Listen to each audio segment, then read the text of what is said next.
Hello, you're listening to Otaku Spirit Animecast. My name's Andrew, and I'm joined here with Chris. Yo! And today's episode is a spoiler discussion episode. It's time to talk about the spring 2023 anime season.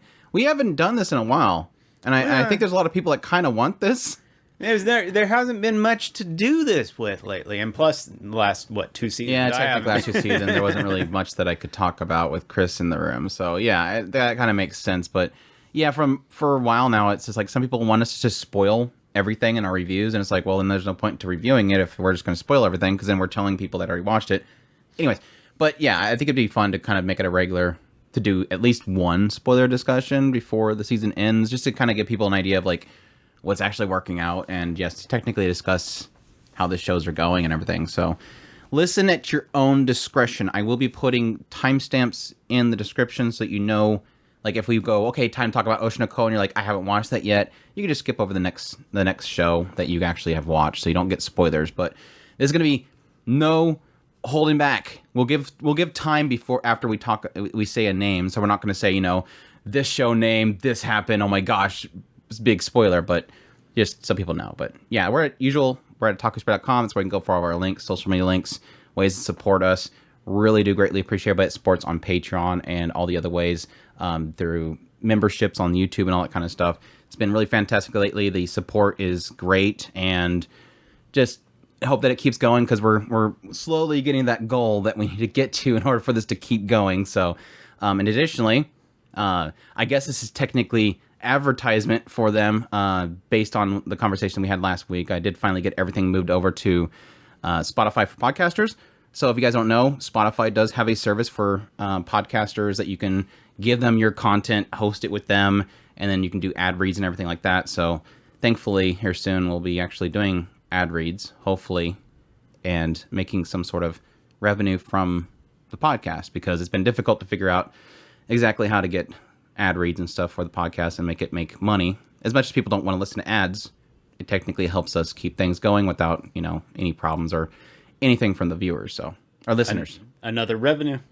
Yep. Cool stuff though. It was really good. It was an interesting transition, but everything worked out well. And the other upside of that is that technically the old service that we had everything on wasn't built for podcasts. So obviously people notice that certain time periods, especially when a podcast first goes up, there's a lot of people hitting the server, and so there would be issues there. Whereas Spotify, I would hope, doesn't have any issues. I've never had a problem with Spotify, so I'm assuming the podcast would be the same quality in, download rates and stuff like that. So it's good stuff. It should be net positive. Yeah. And that's just another thing that I don't have to pay for. Mm-hmm. I don't have to pay a host. Spotify handles it. That's always good too. So I'm always open for free, but actually good. I don't want free, but bad quality. So yeah, good stuff.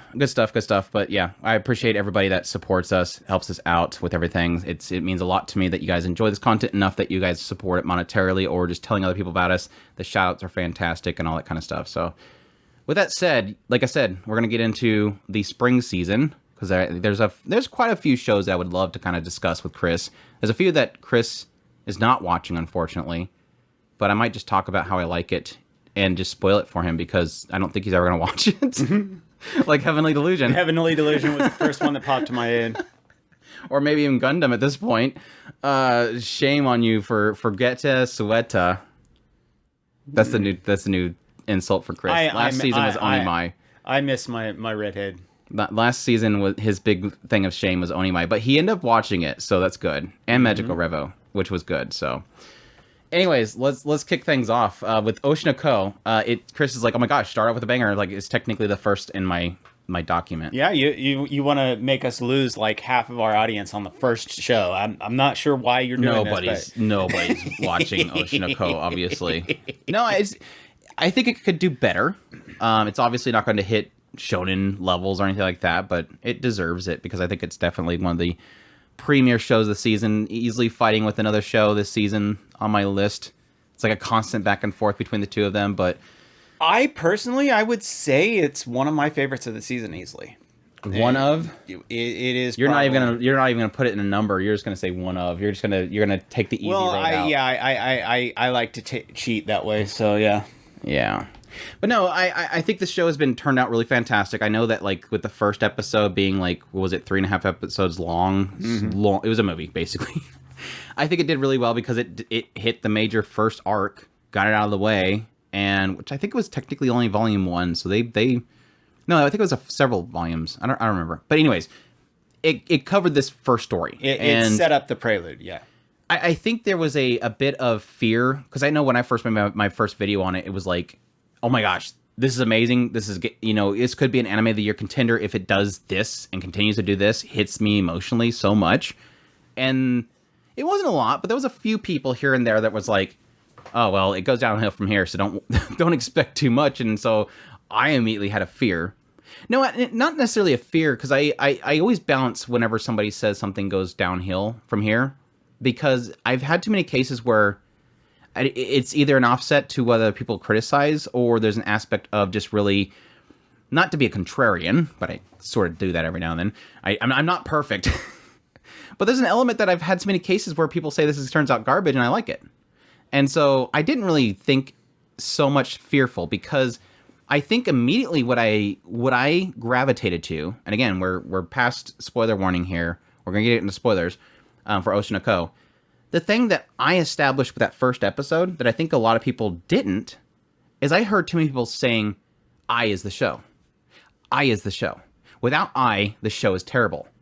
But I wasn't getting just I from the first episode. Yes, it's emotional. That is where the peak impact is in that first episode. It is the core driving force and all that stuff. But I noticed something else in that first episode, and I was like, but this is what I think it's about. The entertainment industry. Yeah. And if they can keep doing this, Akazaka, the writer, if he keeps doing this like this, it's got me because he has an insight into this industry that I have never really seen elsewhere. And everything he's talking about and showing is stuff that exists in the entertainment industry. This is a thing.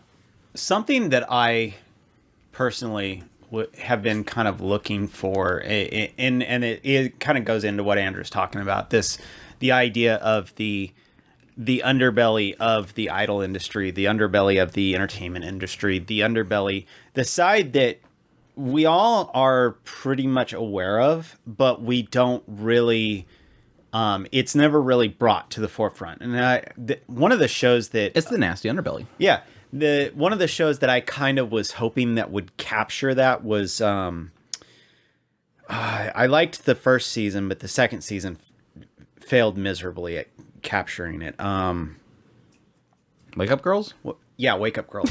That second season. I kind of really, I think that when we first did the review of it, I had said this is hopefully kind of a dark idol show. Well, they literally open it up with, okay, their skirts went up. Yeah. And then they jump right into they have to wear bikinis. Yeah. And so it's like, okay, you're doing something, and then they never say anything with it. Yeah. Like, even the first season, it's like, shrug, move on. It's like, oh, I thought you guys were going to get into, like, be very serious about this. Aspect of this. And we kind of got it with the microphone girls. The I love this, like, 20 questions things that Chris does every now and then where it's like this thing, and Andrew has to figure out what he's talking about. The microphone girls. Say You Life? Say You Life. Dang, yes. I'm doing good. That's 2 for 2. Next one, Chris. But yeah, we kind of got it with that one where it felt like it was actually trying to be serious, but it didn't really get heavy. And that one really felt like just support of those around you because it just got into like, here's another actor. I mean, they had the Dragon Ball Z Goku actress on there. I mean, it was really kind of a cool cameo thing. Yeah.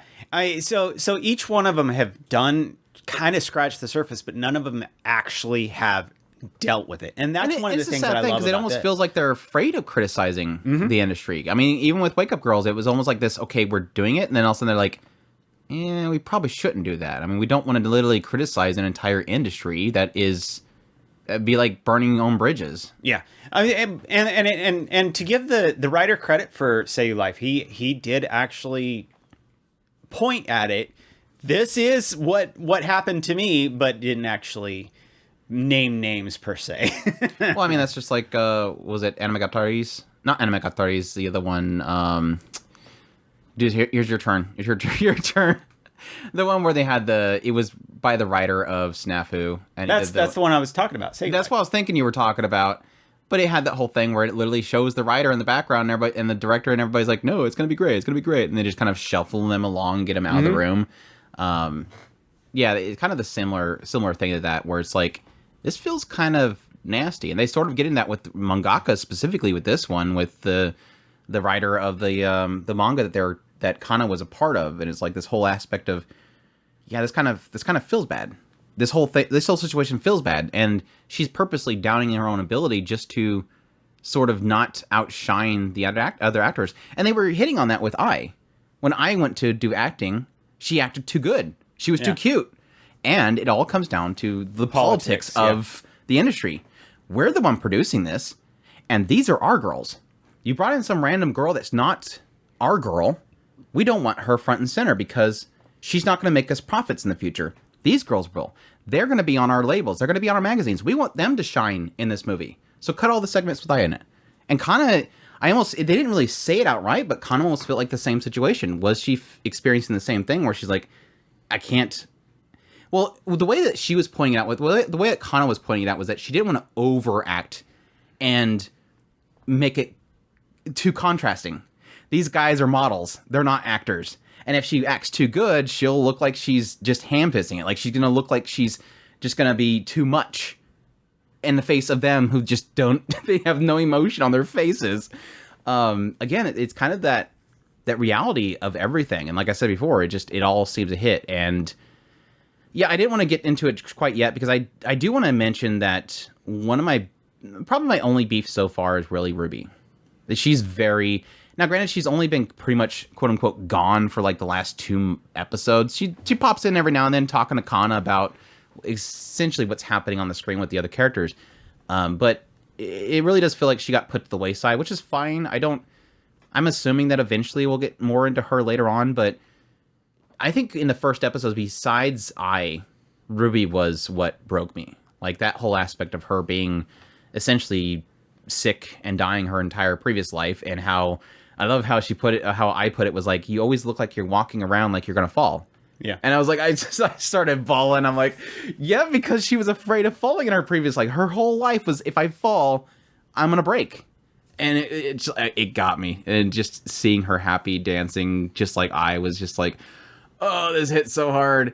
But she kind of gets in the whole aspect that I think is kind of compounded substantially with Akane's story later on, is that aspect of ego surfing, but the opposite effect of just cyberbullying and the nastiness of online itself is just compounded with Akane. Akane is a story that literally made it very difficult to watch the last few episodes, or technically 2 episodes. And it's so sad that I think there's a lot of conversation happening around the show that shouldn't really be there, but I understand why it's there, is the aspect of obviously this incident happening around the same time that particular chapter came out in the manga of an actual real life event, and the mother of the particular person being upset about it existing. And it's like, I mean, she did say somewhere in the interview that she does want to support stories like this, because this is, in all sense, telling something, a nasty side of the society that we need to see and look at and say, stop this, people. It's literally saying, look at you nasty humans, what you're doing, stop it. And the conversation's turning into exactly that between the fans and a hurt mother. And it just really does suck in the end. But like I said, I made a whole video on it. This needs to exist. Yeah. People don't know what's the damage until they can see it. And if this gets popular and people watch this story, if it makes at least one person go, backspace, that's enough. That's enough for me. I hate the fact that, honestly, the fact that we even have to talk about this, but it's something that in our history, we've always had stories, and stories are, in a way, they personify something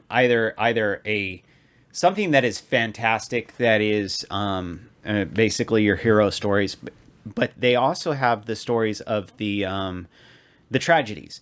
And we need to have those stories because they humanize something that has happened at some point and we try to incorporate that into ourselves without having to actually face that ourselves. And we need those stories because that's how we learn, we grow without actually having to face that in ourselves. So it's a shame that we even have to say that a story should exist or should not exist. It's every story has its own value.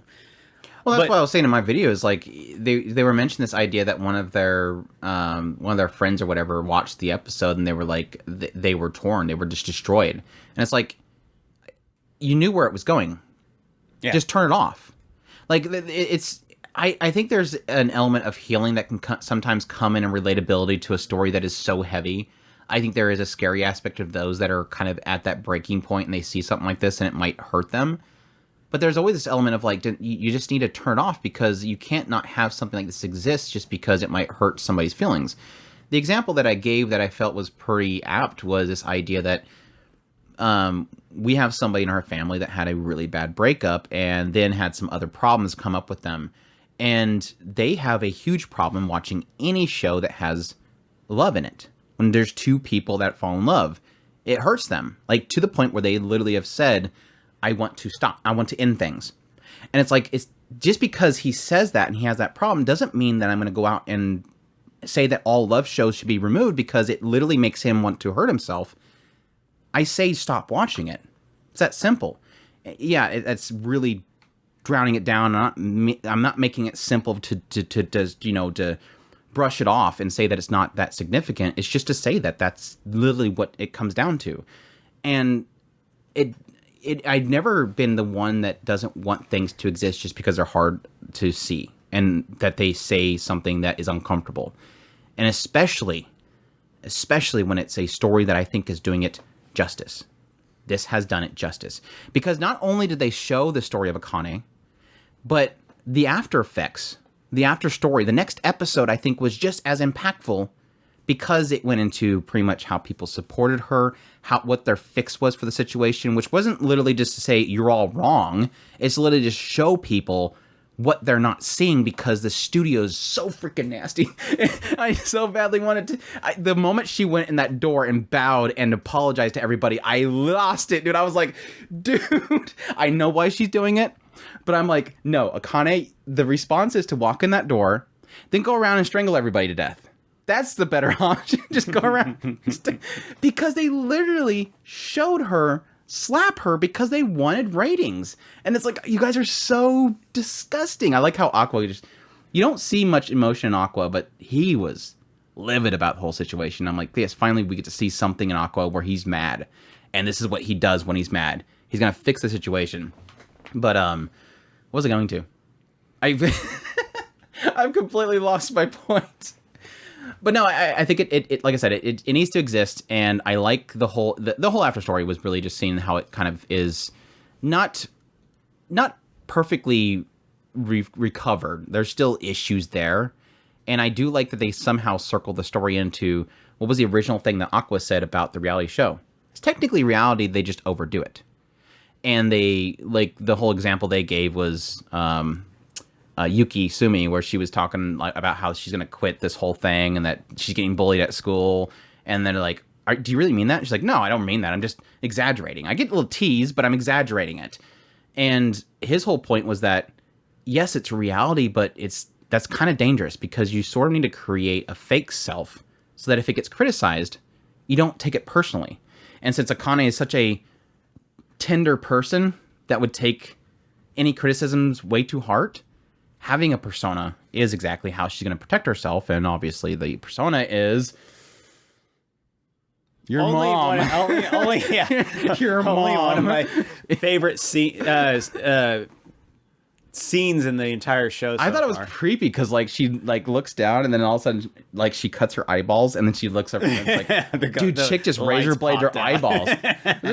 She just cut her eyeballs open. I want like a joke comic strip of that where she like closes her eyes and then she opens her eyes and there's just like blood's going down her pupils because she just cut them. I know it's an aesthetic choice. It's an interesting choice for the. It hits home what she's doing. I have so Which would far probably be a little more difficult for them to pull off in the manga. So they probably had to the eyeballs as art, just the art to show in the manga that that's what she's doing. in case anybody's wondering, I absolutely love the show. Starting from the beginning, I absolutely thought it was. I was not expecting the direction that they went. I do think that they pulled off the. Gosh, we dodged that bullet, didn't we? I'm surprised that wasn't spoiled for me. For serious, It's kind of one of those proven signs that I've somehow managed to. We managed to cultivate a really good community, like in our Discord and stuff. We have a really solid community of people that just know not to spoil things for other people, don't ruin it for other people, and I think that kind of extends to a lot of my circles on who I'm following and who's muted on my Twitter feeds just to avoid spoilers. It's like I've been pretty open that if I see something of a spoiler on my Twitter feed, mute. I'm sorry. You could at me directly and I'll probably get it, but yeah, you're not going to be on my feed. But yeah, going through that first episode, it was really it blew me away because and I was in tears. I thought that scene at the end of the episode of Aqua holding his mom and Ruby hollering through the door, it was just absolutely heartbreaking just sitting there watching that. And then going through each episode, because I was literally, there's no way they could top that. And when I went through to catch up on a few of the episodes, I was okay with the Aqua going into the whole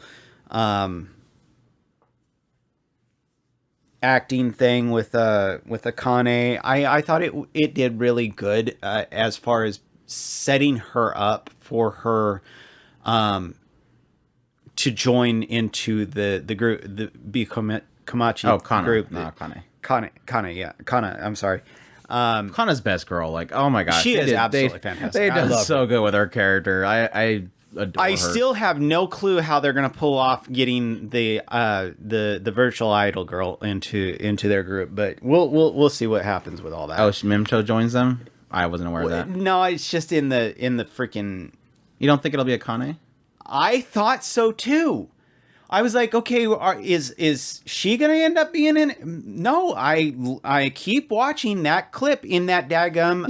You're trying to spoil yourself by checking the OP. They ruined it. And I'm sitting here looking at her. I'm like, they have no real connection outside of that. She knows how to do YouTubing. My prediction was that I was assuming that with Akane having what happened to her, that eventually they would want to have her get away from that experience by just pretty much making her a new self. Like, change her appearance and give her a new legal name, and then bring her into Bikomichi or Ichigo Productions. That was what my assumption was. So they were going to, like, dye her hair and let it grow out or something like that. I don't remember exactly what the character looks like in the OP, but that was my assumption. But Mimcho drops the truth bombs. Like, Kana does it too. Like, Kana does it a lot, and technically Miyako as well. But yeah, Mimcho in this recent episode was like, yeah, she knows all about social media and cyberbullying and not apologizing because it just makes it worse. And it's like, why would apologizing make things worse? Why is society the way it is? I'm getting back into it. It's just so much.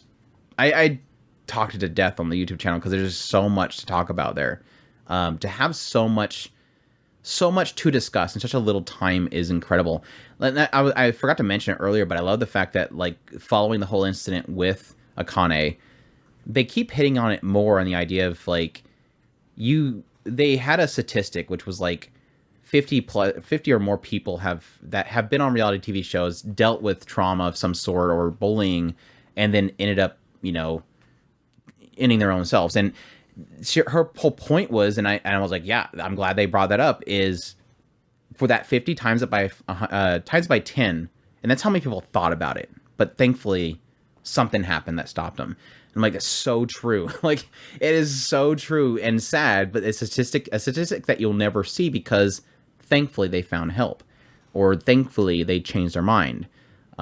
It's just it hits too hard constantly. So.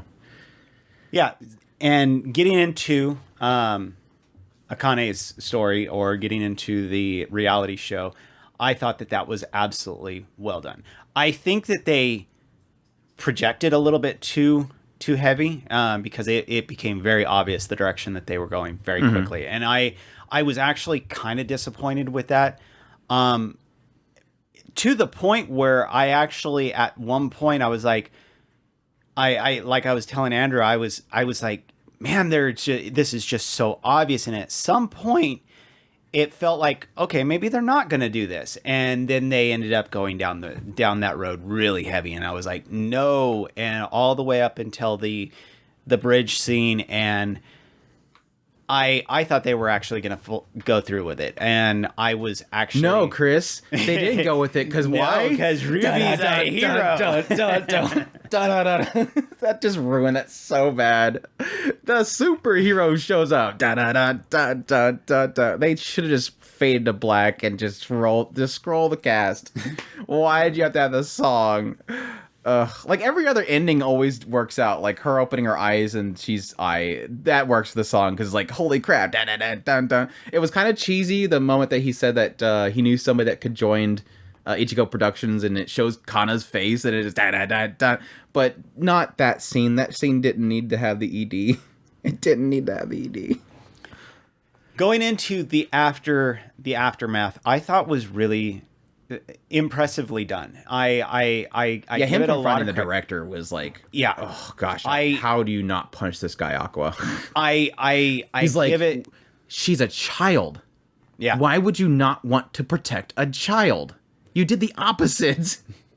I was very impressed with it. I got a lot of emotional props from that. It really did hit me on some very fundamental levels, seeing that heartwarming, all the kids coming together to kind of make this the video that the other side of the story get out there.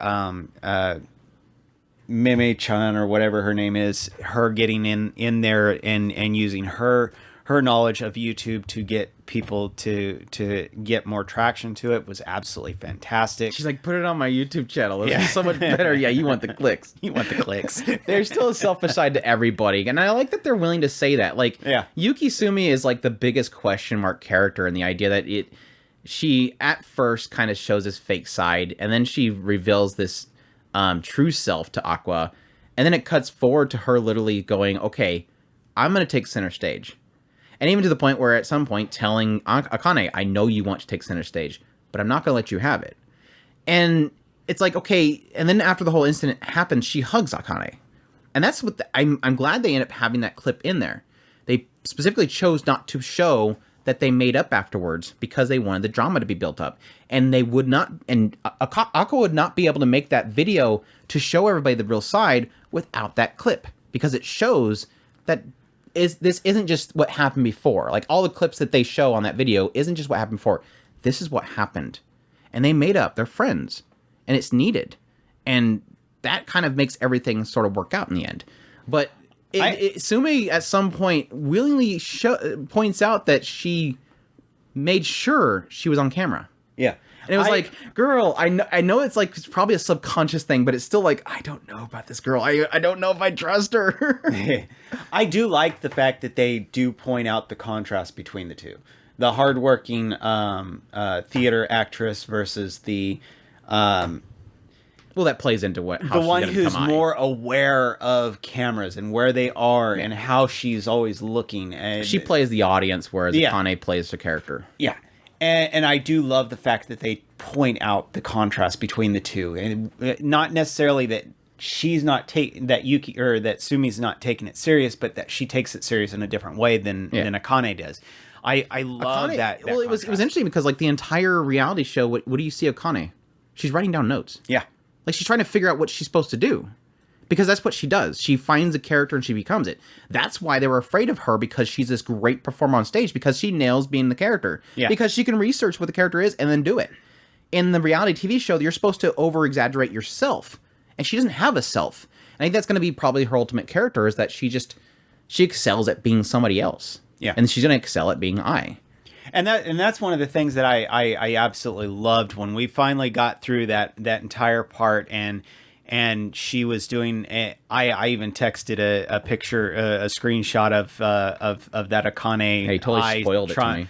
You had already. He's like, I know you watched this 2 weeks ago, Andrew. So here you go. Here's a pic. But I thought it was fantastic. That I knew it was coming. I was like, are they gonna do the eyes? But when she popped up and she and Aqua was absolutely dumbfounded. Him being speechless for a second was absolutely great.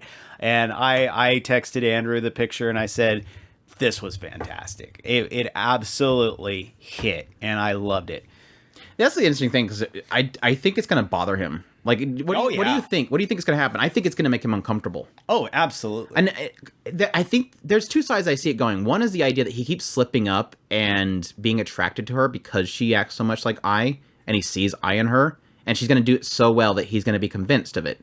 But there's another side of it that I almost wonder if it's going to be an aspect where he's just absolutely unsettled by it and doesn't want to be around her. I think it's going to be probably more the first one, but every now and then cracking out and going, wait, I can't be around her because it's throwing me off. But I think it's really it's gonna mess with him a lot, I think, because literally this is the person that they asked him that, like, somebody that, who would you want somebody to be or something like that, and he was like, all he could think about was I. And like, I love how they literally go, oh, he's obviously talking about I. What? There's a couple of points where it's like, what? You guys came to some weird conclusion. I mean, even Akane's like, oh, so obviously this is a sign that she had gotten with somebody at some point. And I'm like, wait, what? How did she figure this out? Overnight, she figured this out, and there's literally like thousands of hyper fans out there that have not figured this out. She figured it out based on her. But again, she hyper analyzes, how somebody moves around, and she probably has seen patterns of this being something people do when they come out, they saying that they've been with somebody or something. Like if an affair happened, okay, suddenly they're moving differently or something. Boa-legged or something. I don't know. Have we talked? Did you get creeped out by Frill? I think we talked it to death. How long did we give it? 30, probably 30 minutes. 30 minutes. Woo. Frill creeped me out. That's all I'm going to say about that. But we'll see if there's more Frill later on. Yeah. So, anyways, anything else? Do you want to talk about anything else? I might talk about Gundam later. Have you been keeping? You haven't been keeping up heavily Delusion, have you? No. I'm trying to think of at this point. I really do think that you should. Again, I struggle with suggesting, but there hasn't really been anything in it that I would originally was fearful of it. Like, it's not a dreading dark show so far, so I don't think it's going to be something that's just going to bother you. But I've been really enjoying it. I think they're doing really cleverly with the two different perspectives and the story they're telling with that.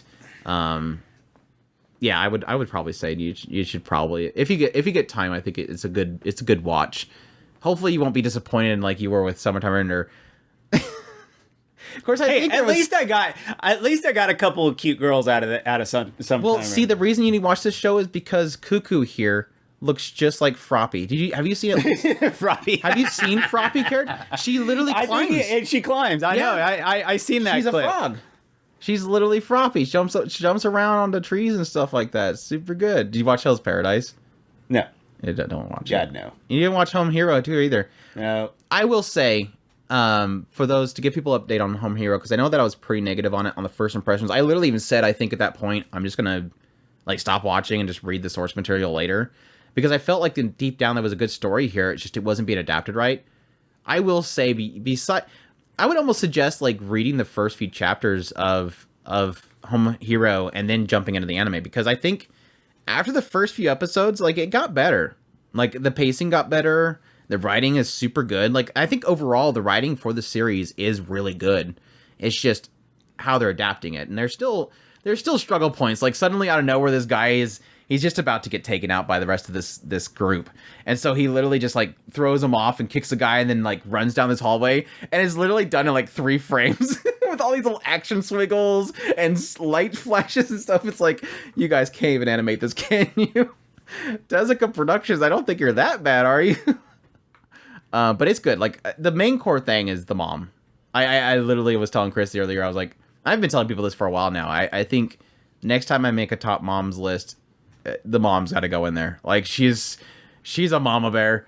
She's There was one point where somebody kept nagging. There was somebody poking around, basically, trying to investigate to find out who killed this Yakuza boss son. And they were trying to figure out who did it. And obviously, the father of the story did. And she's like, okay, this guy keeps poking around trying to find out some proof that the father did it. And she literally at some point says, he's poking around too much. I think we need to get rid of him. I'm like, this mom's like, he's threatening my family. He needs to go. Like, she's so good. Like, she's so good. Like, she didn't even really blink really much when she first discovered it. So she's super good. Have you been watching Cheat Skill? Yep. There's an episode that's out today. I have not watched it. I haven't either. So, what do you think? I don't hate it. Did we bash it in the first impressions at all? You didn't much care for it. I was fine. I don't think with I was it. sick of it at that point. I'm still generally neutral on it. I was generally neutral before. I'm generally neutral now. I still hold out hope that it's going to pull something together, but as it stands right now, it's not really doing anything. It got too stuck in the Otherworld side of it for now, and I mean, it seems like they're planning on going back to the real world for a little while. Yeah, because I think the last episode they revealed that the model lady's showing up at his place or something. The lady that was trying to snipe him. She's gonna come and take him all the way to the top. I'm sure. Apparently, she's gonna kidnap him She or wants something. him real bad. No, I think the conclusion I've come down to, because I've gotten it on my system. I made a whole video joking about my frustrations with the show, and I think I've come to a conclusion now where I'm like, don't expect anything from this. This is literally 100% wish fulfillment. And it was kind of funny because when I made my little like rant video as a joke, which some people took way too seriously, just to be clear, I don't personally get offended by things. If I make a joke video where I'm being enthusiastic, it's because I'm having fun. There is an element where there was some people mentioning that, but they're saying something. And I'm like, they're not going to say anything. And they were convinced they're going to say something. And I'm like, they're not going to say something. This writer does not say things. You kept asking me what am I expecting it to? I don't expect it to do anything. Yeah. I really don't. I'm just in for the ride. I mean, hot girls and some kind of goofy story where he goes back and forth between the world. No, I think when I said that, I think in our first impressions, I think it was more trying to bait you into sort of explaining that mentality that some people have, that I'm curious where it's going to go. And my question mark more there was, do you think it's going to go into a very thought-provoking direction? No. I don't think that's the expectation for me anymore. And not that I had it, but it was one of those things of like, if you're going to be this bare bones, at least, I don't know, put it on the box. At best, I mean, him getting into the modeling industry would be interesting, but that I doubt it's going to do anything. I really don't expect it to. He's going to look super hot. Yeah, but I don't expect it to actually do anything. Like I said, I've gotten over most everything here. Like I'm convinced he's never going to figure out that he's hot. I'm convinced that he's never going to figure out that everybody likes him because he's hot. Or the fact that he's overpowered now because he's pretty much saved everybody from like suplexing a bear and running into a burning building where the only people in the burning building are 3 hot girls that are his friends. Apparently everybody else got out, but his hot girlfriends, they're like, we gotta wait for him to come save us. I can make so many jokes about this show. That's what's fun about it. I can make so many jokes about this show. He managed to but he still hasn't figured out that he's overpowered. He has not figured that out yet. No, I think he's got that figured out. I think that's the only thing he has figured out. But no, he successfully managed to make his disgustingly inhumane sister and brother suddenly fall in love with him just by going, and saving them from big nasty gang guy. And suddenly now they want to jump on his ride too. I've successfully named every single character, such as hot teacher, hot assassin, hot princess. The only one that is bugging me still right now is I hate the princess. Like, the only thing that I'm offended by this show anymore now is the princess. The princess is so stupid. She's so stupid. I joked about the fact that early on, she gets... Who's this assassin lady? No, hold on. I just met her one day. okay, she's gonna be my guard. It's like it goes from the fact that she ran back out in this forest, dragging all of her guards into a deadly forest where they just many men died before, and she dragged them back out there again with the assumption they're gonna die. To go meet the hot guy. Because you gotta meet the hot guy and say that she wants to marry him. So there's stupid point number one. And then it goes into this whole assassin coming to kill the princess. Yuya, thankfully, is there to save her from the assassin. And then Yuya goes, sorry, I know who she is. I'm out of here. And the princess is like, okay, well, let me come with you. So she runs off with this guy from her guards. This random stranger she met in the forest. Ran off with him. And then proceeds to have this whole backstory of the assassin that she was abandoned when she was young. She had nothing. She was starving. This group brought her in. Basically saved her life, gave her nourishment, trained her to be an assassin, then later, years later, sent her to go kill the princess. And she has no choice but to kill the princess, otherwise she dies. Yeah. So we're just going to take her word that she's going to be okay as a guard. So it's like, okay, then Yuya's like, but she's my friend because I've talked to her for a couple days and we trained together. And then he's a hot guy. Because he's a hot guy. And the princess is like, well, since Yuya trusts her, okay, I'm going to make you my personal bodyguard. What's to say she's not going to kill you later? We just established her whole life was raised to kill you. Why would she suddenly go, well, as long as I'm the princess's guard, I guess everything's fine now. It's like the moment the carriage left Yuya, they should have showed a blood splatter on the wall. Andrew, we're going to talk about the real reason why. Because he's hot. Because Yuya is hot, obviously. Hot. That's why she's going to give up her entire assassin background because Yuya is hot. And he shared his portable hot tub with her. Portable hot tub, exactly. They shared the portable hot tub together. Obviously, they bonded. That's technically a Japanese thing, right? No, it is funny because I think my entire video was based on that. It was like everything was answered by because he's hot. Man, everybody in this new academy is really nice because you're hot. Man, I can punch a hot guy because you're hot. Well, the princess is gonna take in this girl as her bodyguard because you're hot. Man, I got a great dog because you're hot. My sister and brother like me now because you're hot. Man, that whole he beat the Yakuza fight, guy. The courtyard fight was interesting. that gave me some nice flashbacks of Millipenzies with their adaptation of Soma Spider So What. It's a really special studio. Did you like the scene where they were training with the assassin and she was fighting with the dog, and they had this one shot where the goblin gets thrown in the air and you see like this scrolling steel kind of circling around the shot, and it's her. She's just this steel that just going around in a circle. It's just like, oh, this studio just can't handle it. And then of course all the berserk looking Yoyas because they can't animate him in armor, so they gotta put him as a CGI character. But I think the only thing that really is kind of coming from this that I enjoy is that I like a few people that I know that are just not feeling it, just kind of joking with them on the side. I don't care to publicly bash it constantly, but there is at least some good female artwork. Like the character designs are really good. That's all I can give the show. Yeah, that is absolutely. It's got an interesting aesthetic when it's in 2D most of the time. I do like the aesthetic. I mean, all teasing aside, I mean, like I said, I'm neutral on the show. I think it's fine. I don't think it's doing anything that's bugging me. I just enjoy the story for what it is. It's just hot guy getting a lot of girls. I like the scene where they was in the park and he's walking the dog. And he's got this mutated wolf dog from another world that he's just walking in the park in the human world. And then suddenly like this other girl shows up and I'm like, I don't remember who these two girls are, but there's a triangle happening right now. I think that's the hot girl. That's the daughter of the model. The chairman. The chairman. And I think the other one's the model. Yeah. So the hot model and the chairman's daughter. The chair daughters, I think I called her at some point in the live stream. It's a special show. Wow, how long did we talk about that one? Probably not 10 minutes.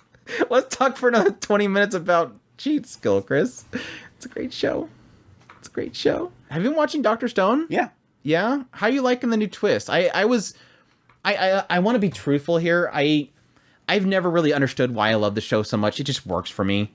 But I will admit, like, besides a couple really good points early on, like, I love the introduction of Rusui. So I guess the section of Rusui. What was your thoughts on Rusui? Because I really didn't think I'd like him. but I really like him. He's got an infectious nature. He pulled it off. I think that they pulled it off with him. Not necessarily that I wasn't expecting that I'd like him. It wasn't until he got slapped in the face, really. In the whole scene where he's like, here's this pig. I'm tired of eating fish. And the lady was like, oh, good. We won't starve to death. And he's like, oh, damn. It was like this moment of like realization for him that like, yeah, these people technically all they had was fish. So let's make another agriculture, basically. And that was the point which I was like, I like this guy. Like the moment he's like, because he's always put out as being the selfish guy. and that's he's capitalism. He's all about money. I want everything. But then he finally shows that he can't look away from other people. What I did like was his butler lady. Yeah, she's all right. I absolutely loved the way that she pulled it off in a lot of ways for him.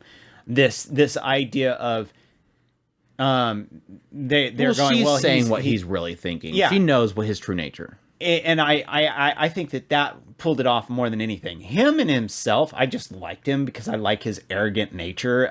But then there's something about the arrogance in a lot of these characters that I absolutely love.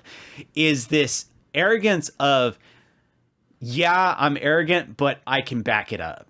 Yeah. And I think that's one of the things that I absolutely love about it. And I have yet to find a character, maybe this new weird random guy that just popped up out of nowhere. Oh well, he was he left the island a long time ago. Wait, okay. the random guy from the other island. Yeah, I was on a boat. Okay. And they selected you. Why? They selected you. Why? But yeah, we need somebody from the inside. We make a new character. Yeah. So far, I have not found a character that I didn't like in some way, shape, or form. And Genru annoys me every now and then, but other than that, I think I've enjoyed all the characters. He more because of his obnoxious. He reminds me of Zenitsu from Demon Slayer. He's always whining. Exactly. He's not the same. He's not the same Seiyu, is he? I bet you he is. That's probably why I'm bet you he is. That's probably why I'm connecting it. It's so funny, but yeah, I agree. I was trying to remember that I didn't much care for him, but yeah, everybody else in some way, shape, or form just they pull it off, and I really do like that about this show. No, I think the thing that frustrated me the most was when they went on the boat with the radar and everything, and then suddenly pick up the radio signal. He's like, "Oh, you were the one that made it." The thing. I'm like, how do we come to the conclusion that this person's it? What'd he say? He said, Howard. They called him something like Howman or something like that. Y-Man. Yep. He said something. He said one word. The radio signal literally said one word, and Senku's like, "You're the one that did it." And I'm like, why did we come to that conclusion? I mean, they made a good point in the idea that he's somebody that actually has technology when everything should be destroyed or whatever, but it's like, it's still like, but there could be somebody out there like you that replenished the world. We already established that, you know, your father on a spaceship came down and created a whole civilization. Why is this so much of a stretch that somebody else has a radio tower too that works? That was a bit much, but I mean, it does technically lead to the introduction of the new group, which I, at this point, think there's too much. There's too many characters at this point, and so I'm a little bit afraid of them introducing yet another massive group of people. So far, it's been mostly generic characters, except for like 2 characters, but somebody having some sort of weapon that turns people into stone is like, okay, where are we going with this? Because I know this isn't going to be the people. This is not, I don't think this is going to be, I think this is a fake out. I don't think this is going to be the one that actually created it. They may have the technology and they've made it their own thing. It's something in a pouch that's being thrown that explodes and does it, like a flash grenade or something like that. Yeah. But it's got a radius to it, and the question mark's going to be, is it some sort of chemical compound? Is it an explosive compound? That's going to be the question mark. But I don't think they're going to be the ones that spread it through the earth. I think they just figured it out somehow. Well, and that leads into what he was saying, and I want to say in the last episode was this implies that it wasn't an entire world stone. And so, yeah, that was the assumption they were making early on. And that was my other argument about the radio thing. It's like, we still haven't established if this is worldwide. Yeah. And I think they implied it based on his father coming back from space, that they couldn't get in contact with anybody, but that doesn't mean the entire world is. It just means that the origin of their country, which I think that was Japan, wasn't it? Yeah. That they were shooting the rocket from, they're in stone. So it could still be a radio signal from any other country, or whatever outside of that radius, I guess. But I mean, it was still cool. Like, the moment that they had the whole boat get stoned, it was like, okay, whoa, we're going in a weird direction. What are we doing now? But I do think it's a cool direction they're going with. Why they went there, obviously, is to get the platinum. Was it platinum? Yeah. In order to create like an unending supply of the stuff. So that kind of makes me believe that it's going to be a while before they get this whole arc done. I don't know. Do you think it's going to wrap up the season? God, no. Because they're introducing a lot of aspects of that island that might not get concluded in like 3 more episodes.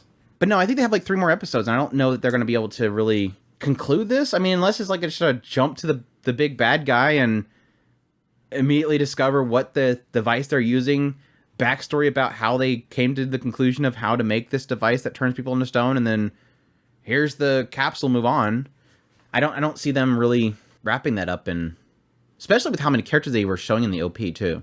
It just seems like there's a lot of characters to go through. So they'll probably split core if anything.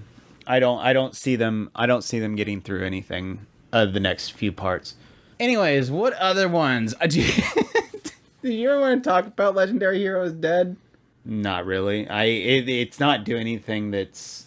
I mean that the backstory stuff was decent. I will admit, I wasn't really expecting them to kind of make somewhat of a kind of tragic story for Toka, and then sort of pulling Yuna into that was pretty sweet. It's kind of one of those debates that I'm considering making a video on.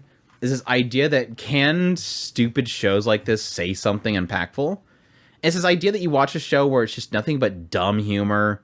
It's literally about a guy possessing another guy, and he's obsessed with thighs and putting stockings on chicks, and then he possesses his childhood friend, not necessarily girlfriend, possesses her body and then immediately wants to put stockings on the body, and he's doing stuff with it inappropriately. And then you have all these demons fights, and then suddenly out of nowhere, backstory that he has like this really screwed up life, and that he actually saved Yuna's life and never told her because she assumed it was the hero that saved her life, but it was actually him in the background. Again, his OP traps. At least they explain the fact that he was actually trained by this crazy chick to make these incredible traps, and so he actually has a history of creating OP traps, and so it makes sense why the hero died to it. But yeah, it was a decently little kind of awe moment, and I can't necessarily say that it's not allowed to do that.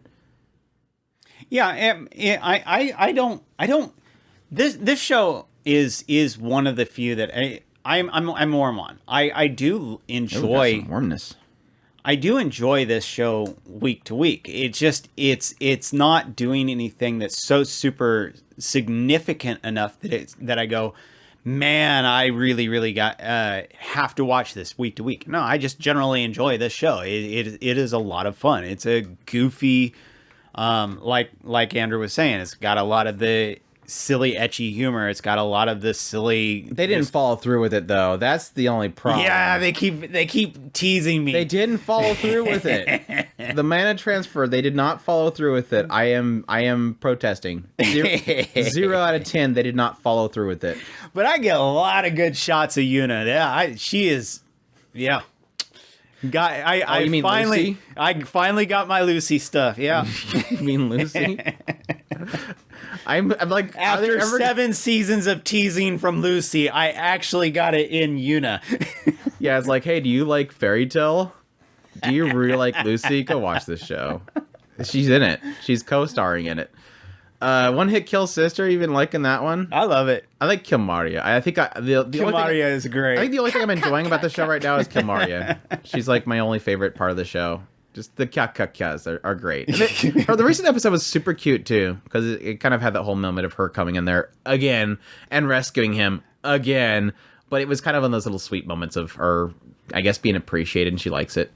Because they ran into a necromancer. That was right. They ran into a necromancer. So she's technically officially at this point A good guy? attacked the bad guys. And it's all through the power of Brokon. Through the power of Brokon, this world will be saved. So I'm waiting for the moment that because I thought when I first got into the show, Dude's literally got five big sisters going on in this show. 5. Yeah. There's only 2. The rest of them are just girls.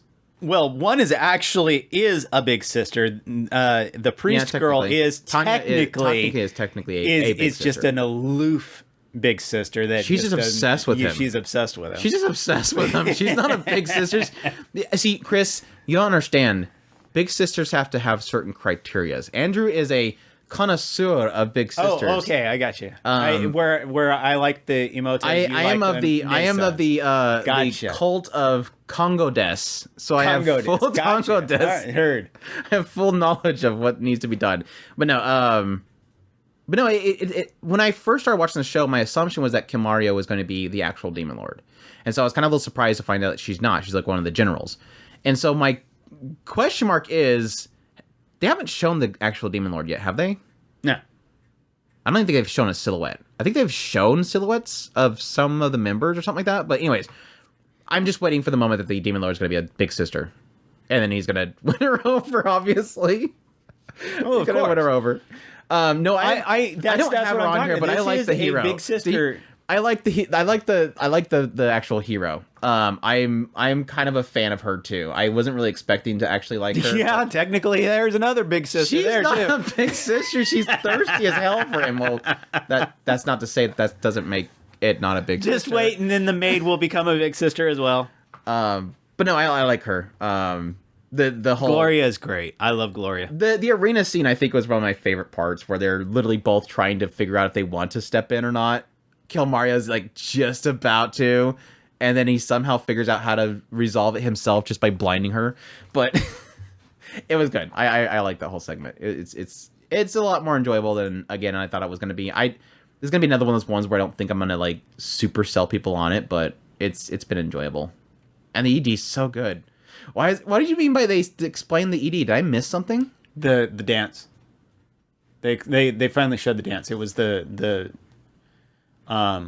two little or three things. the ones that made him thirsty for her. Yeah. She's like, dance again, dance again, dance again, damn it, dance again. Okay, I completely missed that. I didn't make the connection between the two dances, I guess, is the main thing. It wasn't the last part of the dance, but it was the swinging finger thing. Yeah, the swinging finger thing. Yeah, exactly. Have you been keeping up on Mashle? No. God, no. The only reason I would go back is for Lemon. That's the only reason I would go to watch that show. She had a funny part. Is there enough Lemon in the show to make me go and watch it? She had one funny part in the recent episode. That's about it. I don't think she's really been in the show, but it's like exactly. There was like it's not. She doesn't have enough muscles to actually. It was like there was like a brief moment like in this recent episode, and technically I don't think she's involved with the current fight. They're doing a tournament thing right now. Anyways. Andrew and tournament arcs. You're actually watching a show that has a tournament arc. Do you like Mitsuri? Do you like Mitsuri Slayer Kimetsu no Yaiba? The Kimitsuri village arc. I finally got her a scene of her, and it was only like 5 seconds, and then it cut out. So no, I did not get enough of her yet. I knew it was coming. You knew it was coming, right? I was waiting for her. I was like, okay, we need ourselves some love trapped. Hashira going on, and we're not getting it. She's trapped. He's getting crushed. Nezuko's got her arm stuck, and then because we know Nezuko's not actually. I'm like, Tokuto is not going to show up out of nowhere and just do it, but so yeah, he just passed out. He ain't going nowhere. He's passed out. It's like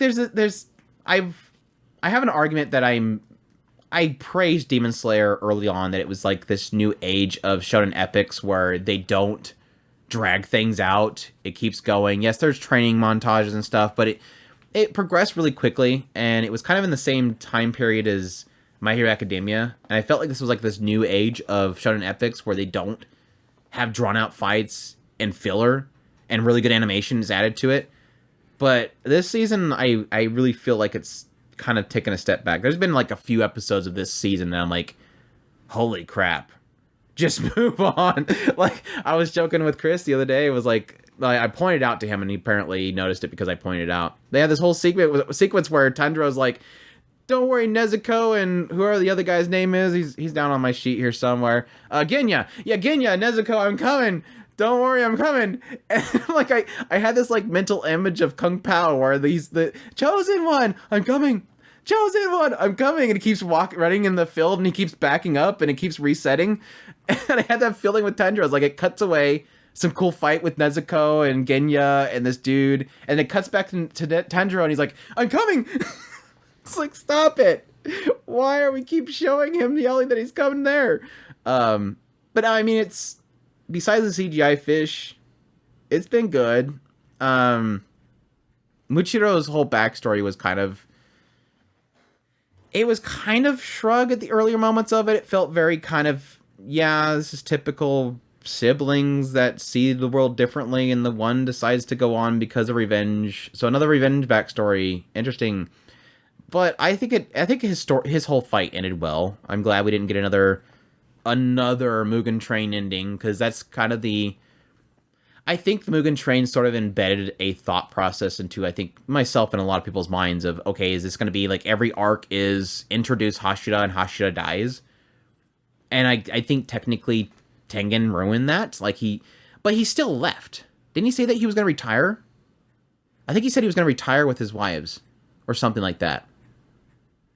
I don't remember. I don't know that he followed through with it, but they were implying that he was going to do that.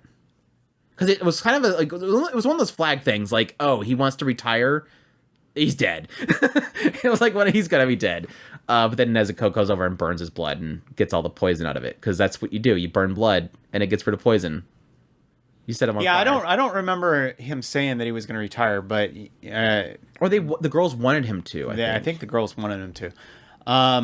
I mean, it might be interesting to go back and look at that. But I do think that Mugen Train did set a level of warning. These are not a good thing. I think that it was a very good thing. Well, Mugen Train established this idea that the Hashiras aren't immortal. They're not immortal, and then the second season, the upper 10 or whatever are a lot more powerful than they imply. Yeah, and he was a third, wasn't he? I think that guy was 3, wasn't he? Akaza? Is he? No, he's not 3. It was 1. I thought he was 1. He's 3. Yeah, I think he's 3, because there's another guy that's just above him that he keeps fighting with. And because he has less demon, he's higher than him. Because the number is based on how little humanity you have in you. And the top one, obviously, being the guy with the flame, Koku Shibo, is that his name? The 6-eye guy. He's number 1, and he's got like the least amount of human in him, which will make it very interesting whenever they finally run into him, and Tanjiro figures out who he is based on his father's memories that for some reason randomly have popped into his head. I was like, why is suddenly he have his father's memories? Okay, we're doing this, I guess. What was I talking about? I've once again rambled, but no, I think the second season established the idea of more so how much they need the next generation. So movie basically says they're not immortal, and they don't have enough skilled people to be as good as the Hashiras. So they're sort of having to rely on the Hashiras too much. And second season, literally at the end, he celebrates. They did it. Those kids did it. There is hope for the future. Maybe I can finally take down Muzan, this stain in my life. Which is kind of interesting. I'm assuming Muzan is like related to him or something. Yeah, it's what I've kind of figured. Kind of assumption. But no, it's all right. It was a really good start, and a lot of that has to do with Mitsuri. I think she got a great character, and she's big sis type. I love that Nezuko kind of was excited when Mitsuri showed up, because it's like, oh, there's your big sister, huh, Nezuko? Your big sister's here. She's gonna slice everything up. So hopefully she doesn't die. Dude, if Muchiro didn't die and then they kill off Mitsuri, I'm gonna be so mad. I don't think they could kill off Mitsuri though. I think that's a, oh god, no. I think that's a deadly sin. They would be stupid to do that. She is figure central. You can't kill off next figures. to Nezuko, you cannot kill off her. It's like Shinobu. Yeah, it's like Nezuko and Shinobu. You can't kill off really cute characters that sell figures. Yeah, we'll see. I think the opening of the season was pretty cool. Obviously a lot around Koku, Shibo, and like I said, Mitsuri. So I at least I can say that I'm excited for the next episode. That's enough to say. Dangers in my heart. Update, Chris. Update from first impressions. You weren't so hot on the show, or you said you weren't as hot as Andrew. Like he's like Andrew's this fanatic. I'm not as crazy as he is. I'm going to have to go ahead and walk out of the room because I quit as of this moment. I will not talk about this show. I refuse. I will not tell you how much I love that girl. I will not tell you how much I'm all right with that guy. I'm all right with that guy. He's all right. He's all right. I sort of give him a pass to go with her. It's like your dad or something. I approve of him, I guess. As if he screws up, he knows. No, he knows what I have in the closet.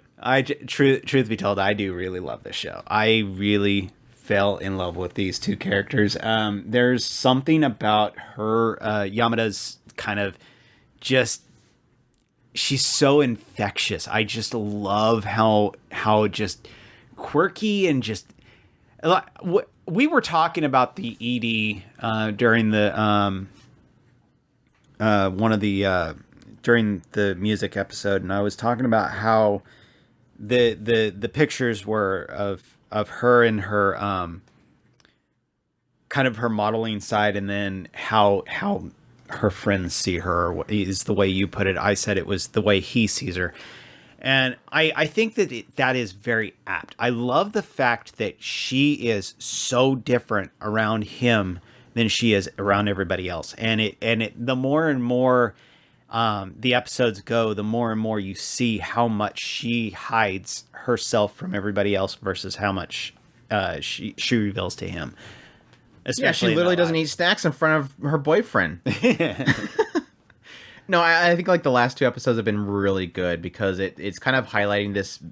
It's literally building the relationship, and it like ended the last episode with him finally realizing, oh wait, I do have a chance with her. I keep saying that I don't have a chance with her. From the manga. He's like laying in bed with her. Laying in the bed, yes. Daijobu. It's okay. Daijobu. She's just like shivering the whole time. But no, it's so cute because like over the last two episodes, it's really this mentality of him. I was putting it as it really does feel like Yamada is throwing all the hints on him, and he's not really getting it because he doesn't trust her. And it was so good to have, what was it, episode 8, I think was the previous episode, or we're on 10 now. So it was episode 9. I think it was episode 9. You had this whole moment where there's literally this pretty boy trying to get with her again, and she literally pushed herself on Ichikawa. And I loved how it just subtly shows, in the anime, it shows like, you can briefly see that her side's turning. Whereas you see his perspective, he's looking over like he knows that somebody's watching. So it gives a subtle hint that she turned and seen them, and then pressed herself on him. Like literally trying to show them, I'm after him. Just so you guys know, this is the guy I'm after. Please leave me alone. And he assumes that it's because she wants to use him. And I love how eventually he finally realizes, no, I know what she's like. She's not like this. She obviously, again, it's given this indication that she is a good person. I understand that, but I don't want to get my hopes up. I love it kind of laying it as, I don't want to assume that I can have this because I don't know. I don't think I can. I'm not worthy enough. I'm not worthy of her. But again, finishing the 10th episode, finally having him go, wait, I like the manga. He's like, oh, maybe this is like the type of boy that she likes. And he's reading it. And he's like, so he's like awkward. He's kind of fun and awkward, but he's reserved to himself. He pushes people away. There can't be a boy like that. It's like, dude, it's you. It's so you. She sees you. That's why she wants you to read the manga. So she's like, I'm the girl. You're the boy. And it literally has like, again, the end of the episode with him actually popping out and going, yeah. How long are you gonna lie to yourself, dude? It's super good. I'm in love with it, and I think it really is the subtlety of the storytelling. Like, there's certain things that you can sort of point out. Like, to me, actually making videos, I've been doing videos on it, I think for the last 3 weeks. to have things to talk about in a YouTube video is surprising for a rom-com like this. And I think it's just because it has so much in it that you can read or miss. And I love little subtle details like how you never get inner dialogue of Yamada. We never know what she's thinking. You can see what she's doing through her actions. Having this aspect that technically for the last 2 episodes, she's been trying to find things to connect with him on, and he keeps breaking it. So she brings up something, and then he literally breaks it. Okay, she wants to talk about clothes. Oh, you like black clothes. I like black clothes too. Well, we're different because you do it for a fashion statement. I do it because I don't like other colors. You kill the conversation. Like, she's trying to make a conversation, you break it. And he keeps doing that over and over again. Love the scene where he finally kind of opens himself up, though. Because he really did, in episode 10, like, reveal a lot of stuff about himself that we've not really... We get a lot of inner dialogue for him, but we never really get a sense of what he is like to other people besides Yamada, because he never interacts much with other people. So in this recent episode, you get that sense of him like going, okay, she looks upset about this whole thing. Maybe she feels like this whole date was a failure. He doesn't call it a date, just this us going out together. And he finally reveals to her, look, just so you know, other people, I tell them what I think. If I don't like things, I tell them. And so what he's basically saying is that I liked being with you. Like, I had a good time. And I'm like, oh my gosh, dude. She totally loved that. It's sweet. I think she's a dork. I love her personality. The ho part. She's such a dork, dude. Ho. I did. Yamada Santa Yamada? Yeah. I did like Yamada pretty early on, but I don't know at what point I just really fell in love with the show. This one is easily the one that the rom-com choice of the season for sure. I mean, Insomniacs I gave up on pretty quick. It wasn't working. This one actually really pulled it off. And I have absolutely fallen in love with it. But I can't really like put my finger on specifically what point that I really did kind of switch over on this one. I would have to say it was probably in the episode 4 or 5 range, because basically after the 3rd episode we did the first impressions, and I was fine with yeah. And I think you watched 3rd episode and I watched the 4th episode. And because it ends, the 3rd episode ends with her busting her nose and she's crying and he's like, right, I love her or something like that. And then the 4th episode is really where you start to see like, this girl's like super conflicted with what's going on. Like you see Yamada in a very broken state, and it triggers something in Ichikawa. Like it's almost like he suddenly has feelings for her because he's seeing her at her worst. Like he's seeing a different side of her. He's seeing why she's hurting so much. And I think that was the big change for me. I went, wait, there's something here at the end of the 3rd episode. That's why I tell everybody, this is like one of those prime examples where it gets better and better and better as it goes along. Because it wasn't until the 3rd episode where I'm like, oh, there's something here. 4th episode, ooh, I think I really like the show.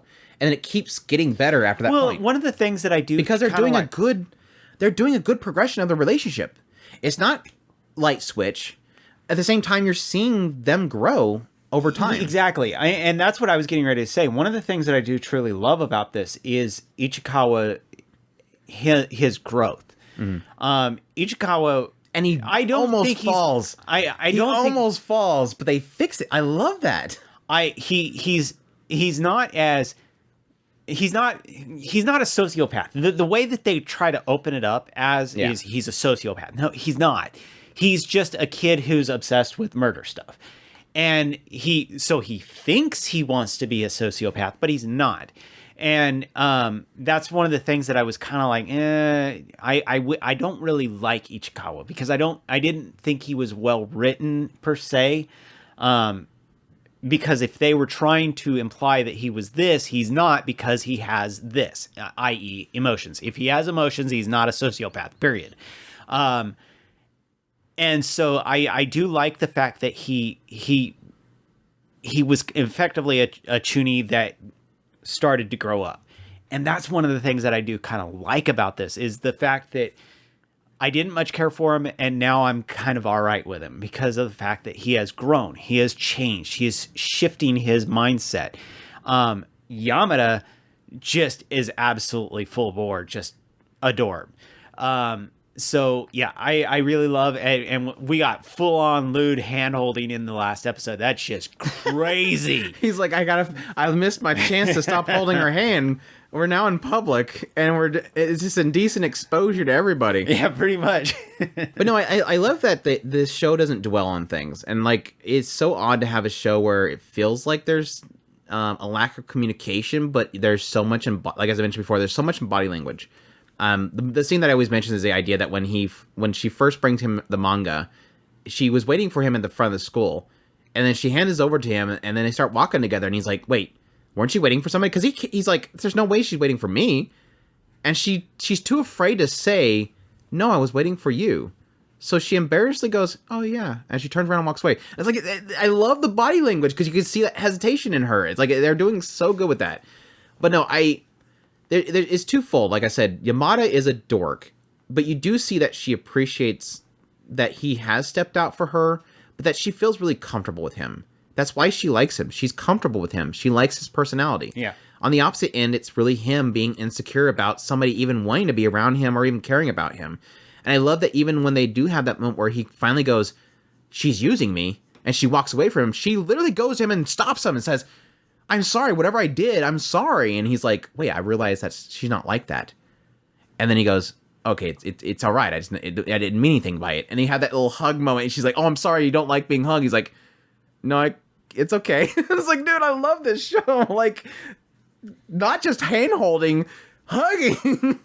And he touched her ear, and that became an instant no-go zone. Are you trying to transition to Galaxy Next Door? I don't know. Did you get Galaxy? I'm just making a joke about it. I really don't know how I feel about Galaxy Next Door at this point. It seems to be getting more interesting recently.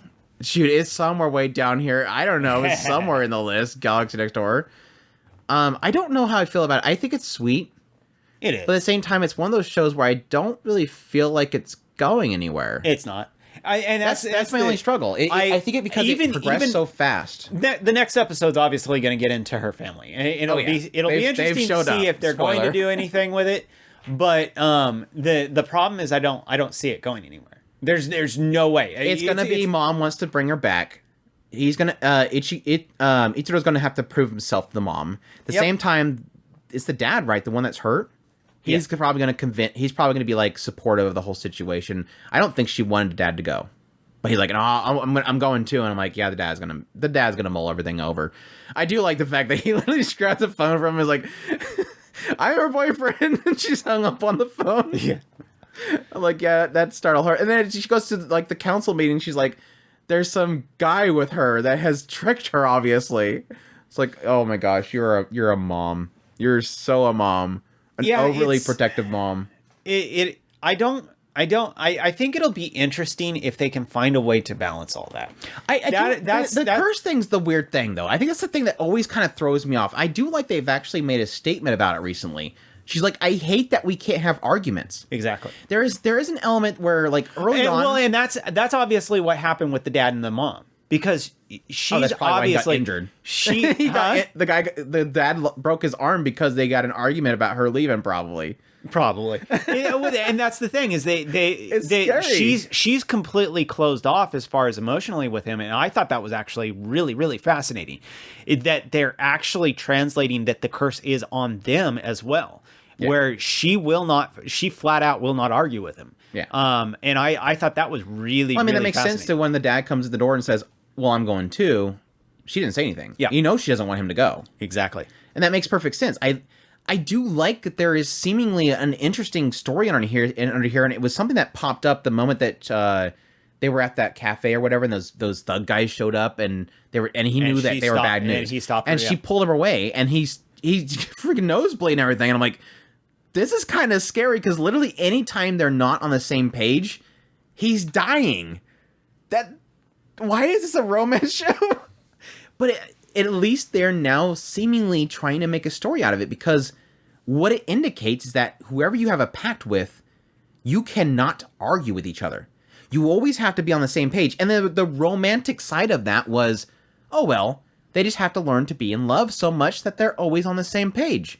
But that's not reality. No. And it does seem like they're finally going, wait, we're going to make this a topic. Like, literally, she wants to break the pact. Not because she doesn't want to be with him, but because she wants to be able to argue with him. Yeah, that happened just before Mom and Dad are coming into the scene, which is an interesting tidbit that they're actually going to be putting those two groups in the same room together, so that they can see their interaction. I'm curious. I don't think there's going. Yeah, that would be interesting if they actually get into that whole discussion, because I think what's going to end up happening. My prediction is that she's going to be like, "Oh, well, is there a way to get rid of the pact?" Because I don't want to be able to talk. She doesn't want to break up with them. They're in love. We've established by this point they're in love. A lot more than we were expecting. they're literally in love. No, that's what I mean. That's the most interesting aspect, and the only interesting aspect that I really have of this show. I think the two brother and sister are super cute, by the way. Ichiro is a cool dude, and yes, Shiori is super hot. But the story, the only thing that's really truly interesting to me is that aspect of the pact. Mm-hmm. And so my prediction right now is that I think they're going to ask, how do I get rid of it? Because literally, she can't leave. She can't go home. He's going to die. They've indicated that if she's away from him, he starts to like get sick and stuff. So I'm assuming they're going to probably say there's no way to get rid of it. This is your partner, but also probably explain to her how it works. And there's probably an element to it that it's probably just, you have to know the barriers. You have to know how far you can push. And it might just be a simple fact of you can discuss things, but don't get emotional. And that's probably what it's going to turn into. Yeah. A lot of it has, what was it that triggered her last time that he got anemic? That she said that I hate that I can't argue with you. Shoot, I know they were at the Mount Fuji store or whatever, and then they showed up and he was sick. But anyways, it'll be interesting to kind of look into it. He was talking bad about himself. Oh, that's right. He was downplaying himself. That's right. But yeah, we'll see if I don't know that it's gonna say anything, but I would like for her to say something. And that's what my main point was, is when I say that Dangers in My Heart is by far and away the one that is destroying it as far as the romances are concerned. The only one that comes even close is that one. Kubo is teasing girl. It's not. It is cute and all that. But I got a confession to make. I'm not liking Kubo won't let me be invisible, and it's nothing to do with Kubo. I can't stand the main character. I'm so sick of him. He has his moments. Like, I love him with his brother. He's a super cool big brother. The whole like Shang-Xing or whatever it's called, the transformation thing was super cute. Him just hanging out with his brother is cute. But he's so boring. And it's just every dialogue is I'm invisible. The entire show for me is Kubo. Is Kubo, exactly. They have a new guy that is seemingly going to be a friend, like some dude that likes to plant flowers, and he acknowledges that he's good at planting flowers. He could never find him because he's always invisible. Was kind of interesting, yeah. But it's like he's like cheat skill guy levels of oblivious. Like, well, I thought it was kind of cute though. The whole, I have this gift. I need to give it to whoever gave me the chocolate, and she's like, do you know who gave you the gift? He's like, no, I don't know. That's why I gave it to you, so that you could give it to the person, because you already know who it is. You know who it is. She's like, what if it was me? And it's like, dude, really? But anyways, only one person in the entire school can see you. Nobody even knows where your desk is at. But no, I'm kind of tired of him talking about how he's invisible. Like it's just, I understand that that's the joke that it opened up with, but it's like, just move on. I kind of wish they would do something more. I mean, really, in all actuality, I can't disagree with you, because I'm so tired of the I'm invisible thing. Yeah. The way that they got around it was introducing two other sisters who can apparently see him as well. That didn't save the show. That just made it more obvious that he's the only one. Maybe it's something in their family. They're able to see me. Of course, it's the moment that he picks up a sports magazine or whatever with some hot bikini on the front of it. Suddenly, it's like, oh, somebody can suddenly see you. How convenient. I don't know. Yeah, Kubo is super cute though. Like she literally makes the show, and that's the unfortunate thing is I can't stand him. Have you been watching Idolmaster? No. It's probably gonna be one of those ones where I want to like tell you watch this episode, this episode, this episode. Like what is it? I think 3, 4. I don't think I'm gonna be able just to do watch that. 4. If I start this show, I'm watching the entire thing. Okay, just watch episode 4 and they'll tell if you want to watch the whole thing, because episode 4 was so good. Momoka's episode was so good. Like that was pinnacle for the show. From you obviously want to watch episode 2 because it's got Nina, and that's Tama's voice. But well, I can see at least Momoka and Nina are the two that I'm going to be. Yeah, Momoka's episode was good because is Risa supposed to be the lolly gato? She's just obsessed with daddy. Okay, she's a dad con. Okay.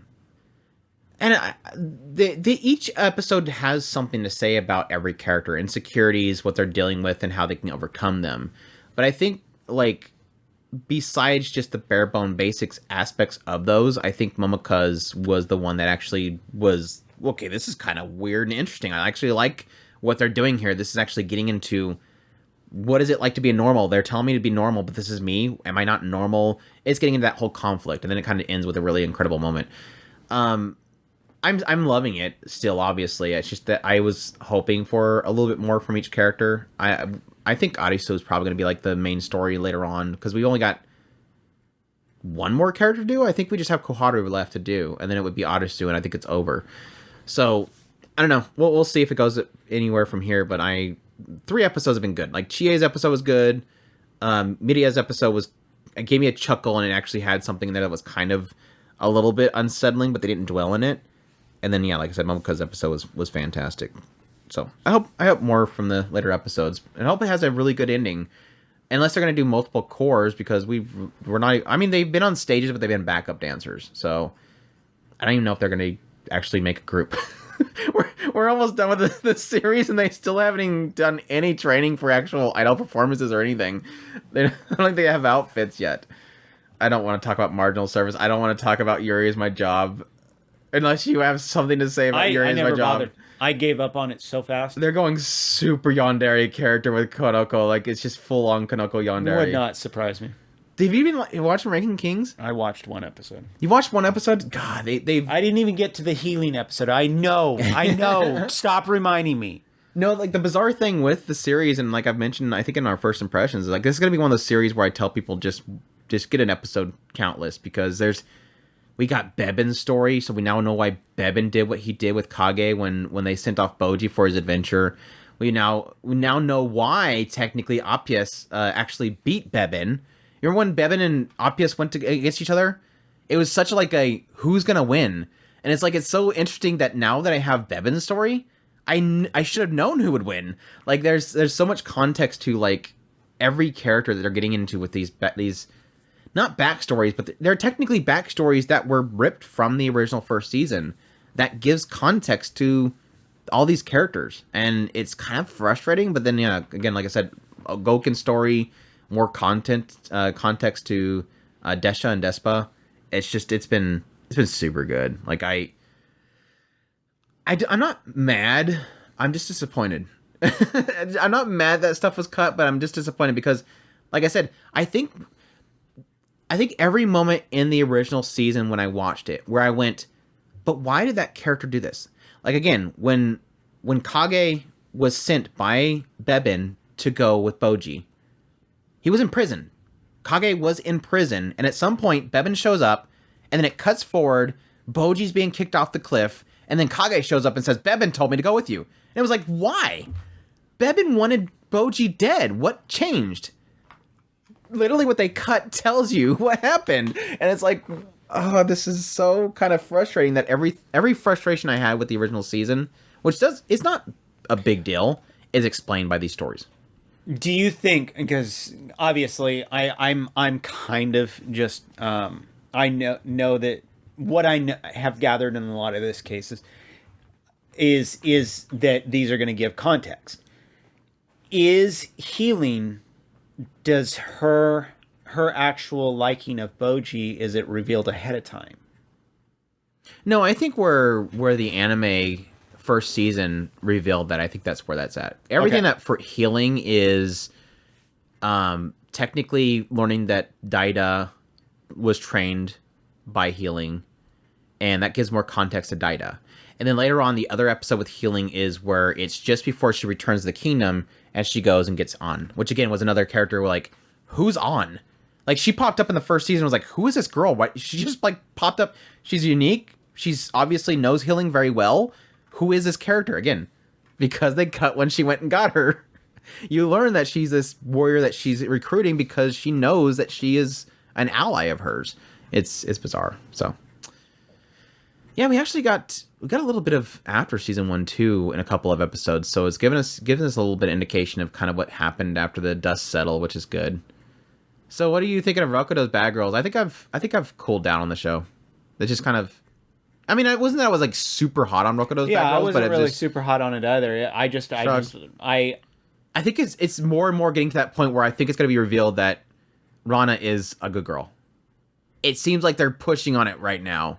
You think so? I think they're going to reveal it here soon. Because literally the other guy's like, she's always been a bad girl. And it's like, I think they're going to reveal that she's not a bad girl. She's the only one that actually For those who don't know, my prediction him. is that she's not affected by the curse because she's not necessarily... Because she's always beating up bad people. Yeah.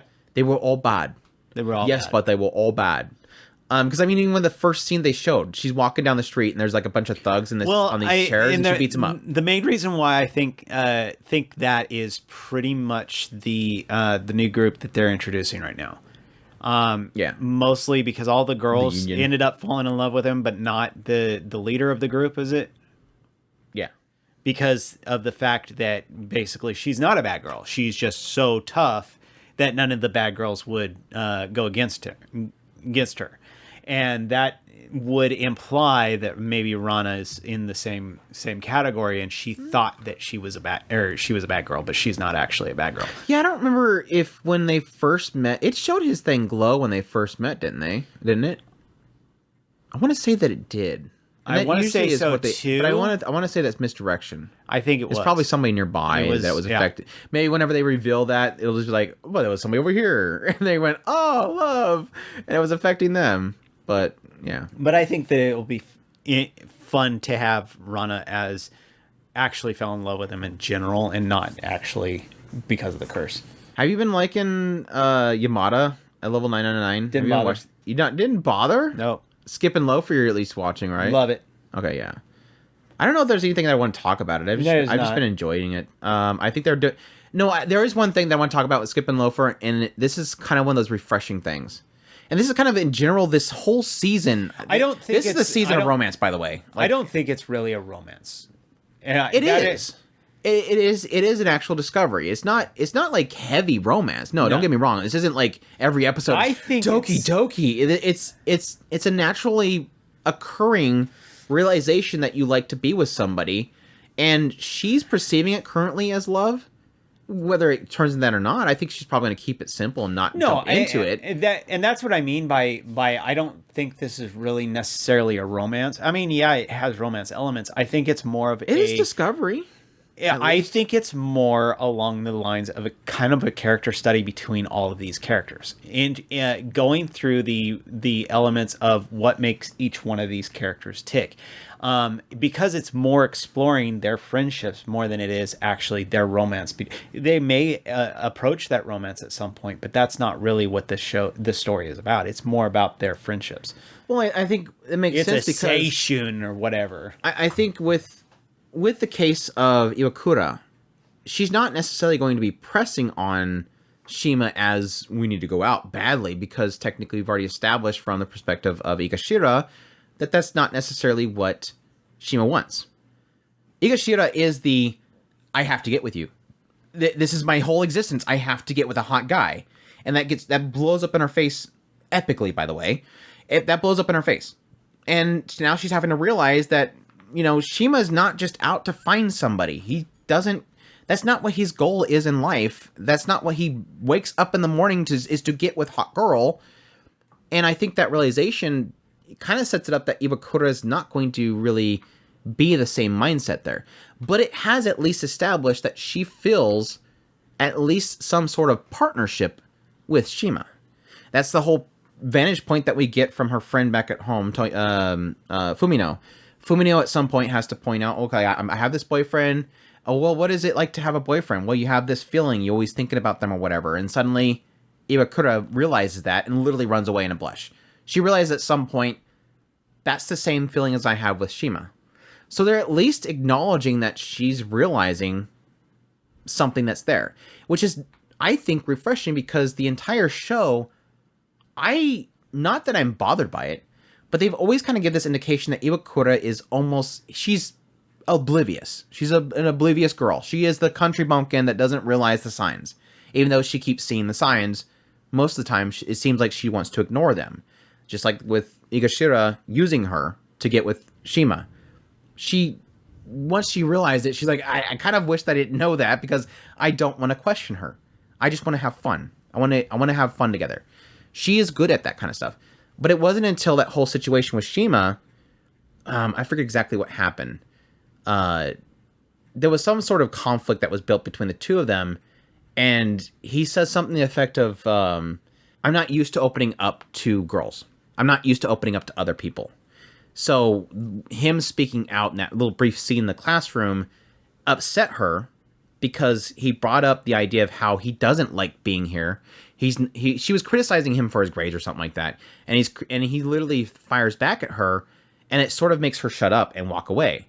And so he was a little bit upset, like, I said something wrong, I'm just not used to opening up to other people. And there was that little comfort there. In that little scene in the staircase, you get that moment where Shima realizes, I feel comfort being around you. And I don't have that with other people. And again, Iwakura realizing, wait, there's something here. I'm realizing that it's clicking in her head that this is love, and then she runs away. Again, I'm not saying that I don't think it has like a romantic feel the entire thing, but I think it is technically romance in a sense because it's this very casual building of a relationship through being comfortable with each other. That's what Iwakura's always been, is comforting to Shima. She's not like the other girls. The other girls just want to get with me because I'm hot or whatever. Not that he says that. He doesn't openly admit that, but he acknowledges it at least. He's not oblivious like somebody from Cheat Skill.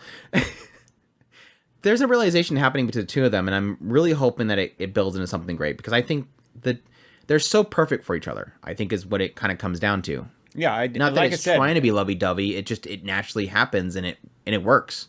Yeah, like I said, I did say that there is romantic elements in it. I was just saying that it's more about character study. Is all. Saying. I mean, it's a slice of life, and that slice of lives aren't normally.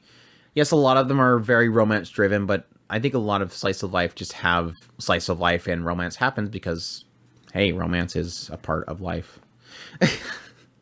I will say, I think I've loved all the characters. Kurume, I think, has been kind of a little bit shrug. I really loved Murashiga's story. The element of the expectations placed on her, how love is... It's almost like Murashige is almost like Shima, in a sense, but the female perspective. Like her old... Was it her old school? Because I think she transferred. Her old class, her old school, because of her looks... People kept forcing romance on her, forcing relationships on her. She had to keep kind of giving in and saying, okay, let's go to the karaoke and stuff like that. And so it's a nice contrast to her technically accepting to go with Iwakura because you'd think that she'd be against that. But again, it emphasized that aspect that everybody is comfortable around Iwakura, despite the fact that before she was always forced into relationships, and it kind of scarred her in a way. So it was kind of nice. So I love it. Good show. Did you watch the Aristocrats? Mm-hmm. Aristocrats Otherworldly Adventure? So, did you like the plot twist? What plot twist? Wait, there was a plot twist? Yes, Chris! That his parents used to be there. Oh, yeah, that twist. One. Oh, no. Yeah. That wasn't a plot twist. We heard you like isekai, so we put another isekai within your isekai. Yeah, well, I think that the In the World for a Second Time was more of a plot twist than that, but we'll go with it. In the World for a Second Time was a bigger plot twist. No, I would say this was a more interesting plot twist than the second isekai. It's at least Which one? Which it at one? least made me Which pause one and was go, wait, I have more? to pay attention suddenly. Way out. We had to when the world's creator knew his mom. Wow. No. I knew your mom and the dad. Oh yeah, the dad was there too. Dad was there. They both got truck cooned. See, he got stab cooned. They got truck cooned, and that's much different. But yes, well, at least they finally also. You remember when we were doing the OPs and EDs, and I was like, dude, I think the OP is more interesting than the show itself because it literally shows him older, and I was like, I wonder if they're actually going to have a time jump in this show. No, it's literally did. he literally capsule corpse trains for years. He got put in the what was it, the hyperbolic time chamber? Yeah, and then the guy de-ages him. De-aged him, and he pops back into the old world, completely the same person because no change in how he acts or talks or anything. And the father-in-law's like, what? It's just you were gone for 5 years. What? It's dumb. It's a dumb show. Hey, you tried. I don't. Did I text you? I know I messaged some people say like, oh look, Aristocrat's trying to do something. I guess if you like isekais, you got more isekai in your isekai. The world creator's a isekai. Yeah. But that doesn't make any sense because it's kind of implying that he isekai'd with the two other family members, and then he wasn't able to protect him from this what was it, the god of humor or something like that? Of games, but the god of was it games or I didn't understand. Was he supposed to be isekai'd as well? No, they were just implying that they were all gods. There was another god. Like, was it 7? There's actually 8. He just went crazy at some point. Because he never did anything, and then he got bored. He removed all... And then he got bored, and that's why... He turned it into a big old massive death game. War game, death game, yeah. And that's why there's no games in the world anymore, because he's gone for a little bit. But then he's coming back. But it's like, okay, but he fought him with his parents, and then now he's the creator of the world? So did he create another world after his parents died? How is he the creator when he was isekai'd into that world and then fought the god of entertainment and then became the creator? Is it just a title given to him because he's super powerful that he becomes the creator even though he didn't create the world? I don't know. I don't know. I'm assuming they're going to get into it at some point. I'm sure. It's a dumb show. Anything else? Anything else? I still need to watch Ancient Magus Bride. We and Chris were talking about that. Have you been liking Raeliana? You love it. Yeah? Yeah. Why Raeliana ended up with the Duke expansions has been... I didn't watch this week's yet, which I don't think it's out yet. I think it's out tomorrow, right? I'm actually really liking it, and I think... I said before in our first impressions, I like it because I like Raeliana's character type, or her personality, and I like the chemistry between her and Noah. I like he the likes chemistry. messing with her so bad. Yeah. And she doesn't figure it out most of the time, but I like her reactions to him messing around with her. I would kind of love to get a little bit more of an implication of whether... Obviously, he likes messing with her. But is he... I think he's sold on her. I don't think he wants to connect. Too. His mother impressioned on him not to connect with somebody. But I think he's totally freaking sold on her. He just doesn't want to admit it. Wants her. That's the thing. The boat scene killed me. I'm sorry, the boat scene killed me because it literally felt like he wanted to say, "I like you," and then she got distracted. I just would love. I just would like a little bit more. And I guess that's really kind of the trope of the shoujo, but it is what it is. I love it. I think it's absolutely fantastic. I absolutely love their chemistry together. I'm really curious as to what they're going to do with Beatrice, how they're going to play that out. Obviously, to me, it seems like she's going to become a second villainess as it feels right now. That's my big question mark. It's because the only big negative I have right now is that they do too much jumps. Like the whole scene where she gets kidnapped, they fight some monster, and then she shoots a bunch of shots off at the guy that was her ex-fiance, whatever. And then it cuts to her being in the bed with him, and she's trying to figure out if something happened. And I'm like, why did we jump from there to here? And they did it again with the boat. Again, the boat scene was amazing. Like, I love the boat scene. It was so good. You're getting into Noah and his insecurities. You're getting into Raeliana, and then she's talking about this, who's supposed to be with Noah. And it looks like she thinks she sees the main character. Was it Beatrice? I thought that was the villainous lady. The villainous lady is the What's the villainous lady? The lady with the red hair. Well, I know, but wasn't her name Beatrice? No. Her name is... Think of the guy, Nick. Nick keeps talking about her name. Well, no, he calls her something different. Yeah, Vixen. He calls him a vixen. But yeah, Vixen, sure. That's what she's calling him. Well, that's what the translation is called. They didn't want to say what he literally said. But no, I that's my struggle right now, because it shows her, but it just kind of cuts away, and then the next episode, it shifts again. So I don't know if that's in the original source material, or if they're just jumping around like crazy and they're not really explaining what happens between the scenes, because I don't know how we got from the boat to the next scene. It doesn't make any sense. But my big thing right now, because it's been like something I've been trying to theorize for a while now, is what the main character is going to do. And my original assumption was... well, it would make sense. Okay. Hear me out on this. Well, let me finish. In theory, my original assumption was that what's going to happen is, because Raeliana, the original story is the protagonist comes home because Raeliana, her friend, is murdered, and she discovers why she was murdered. Now, in this story, she doesn't get murdered, so the girl stays at the university. The main character of the book stays at the university. Raeliana goes off and gets with Noah.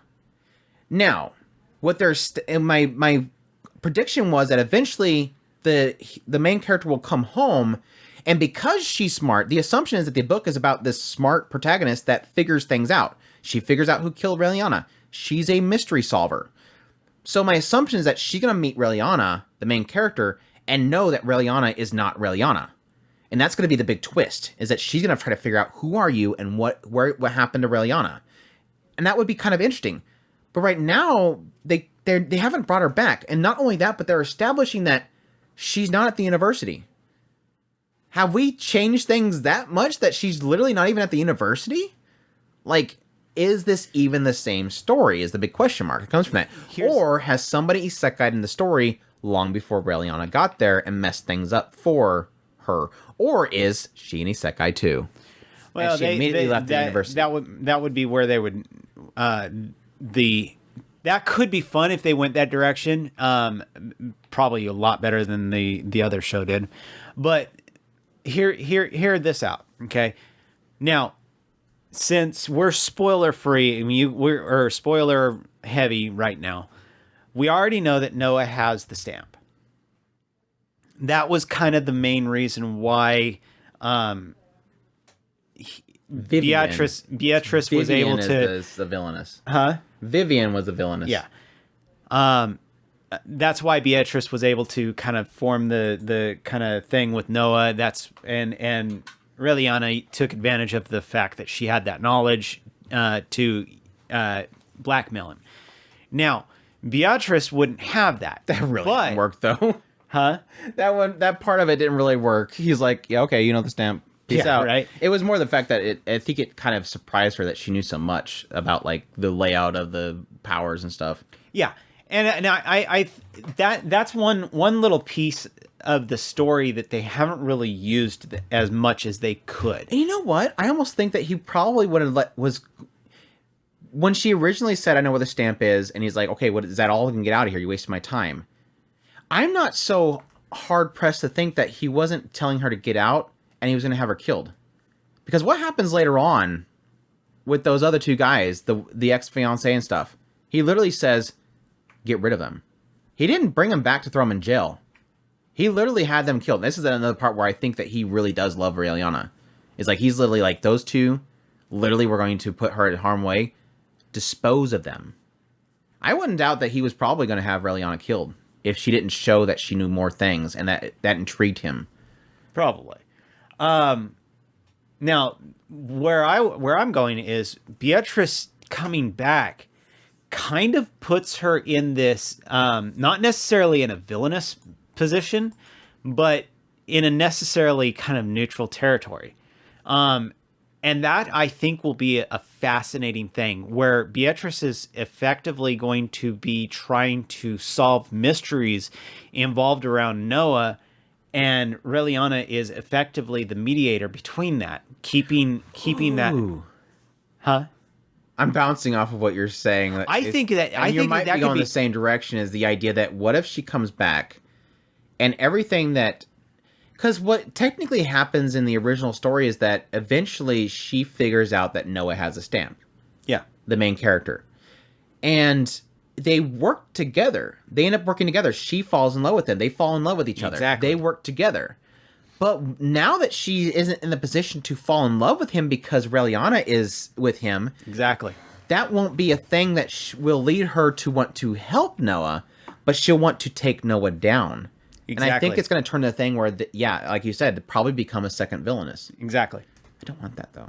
I think that would be an interesting thing, where Vivian is technically the villainess, and they're kind of implying that Raeliana has taken Beatrice's place, but Beatrice is still there. And so she will be kind of necessarily a neutral character that is not necessarily trying to take down Beatrice, but effectively is, because of the fact that she will be necessarily coming against Noah.